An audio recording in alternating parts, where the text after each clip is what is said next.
South le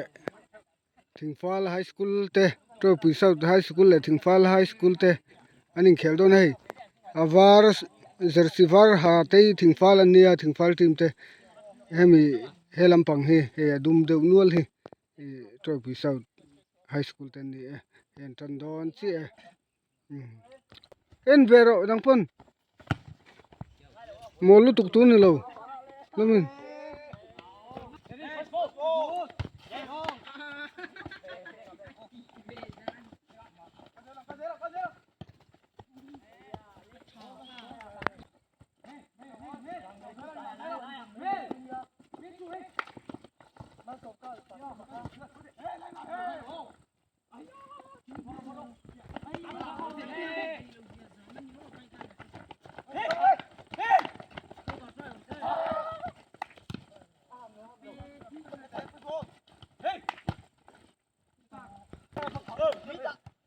Thingfal la mina nor phaya Trophy South la min gol da chole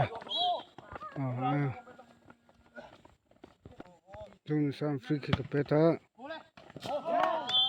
pet lu tlat mai nal khop mai Thingfal la min tha la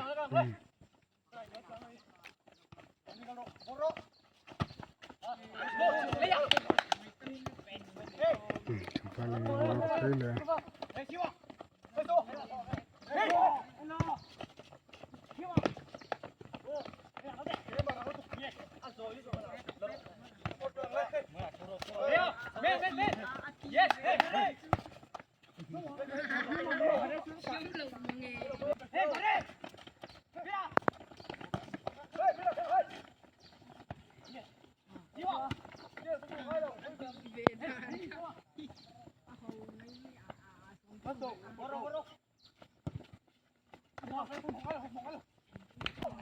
Thingfal la min nor phaya te outlet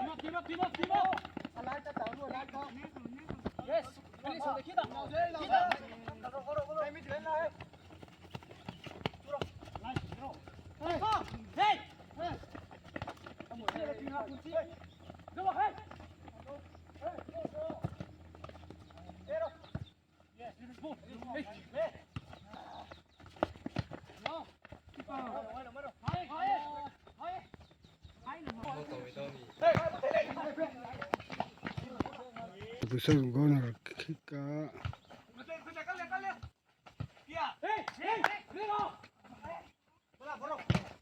pero katudang kat advance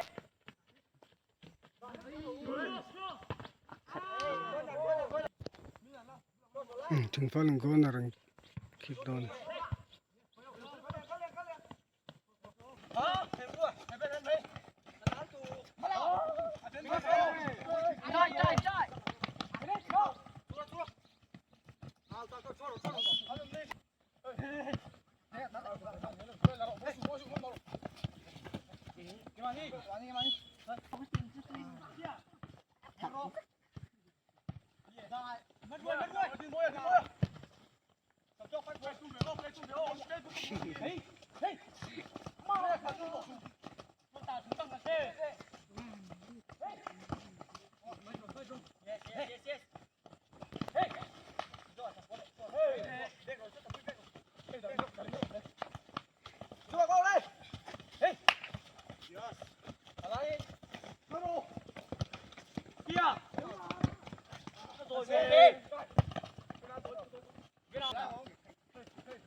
gal engal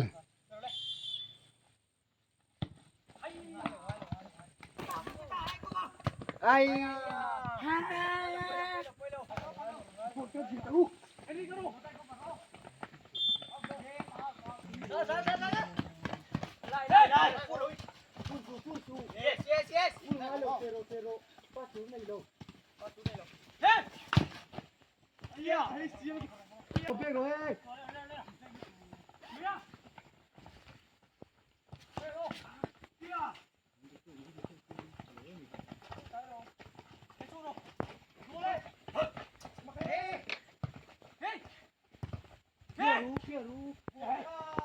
mando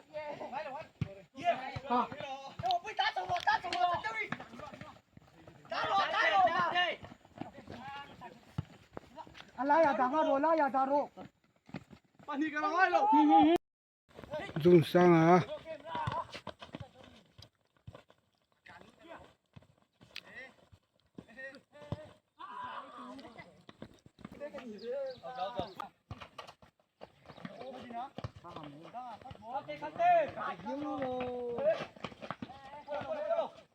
sai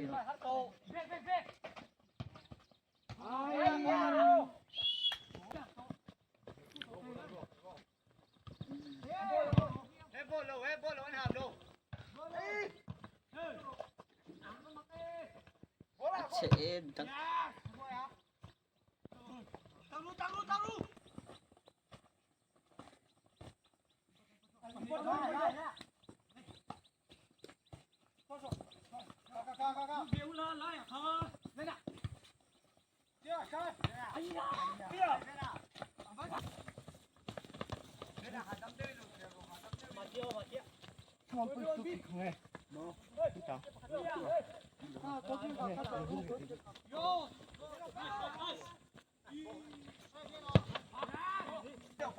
Italy.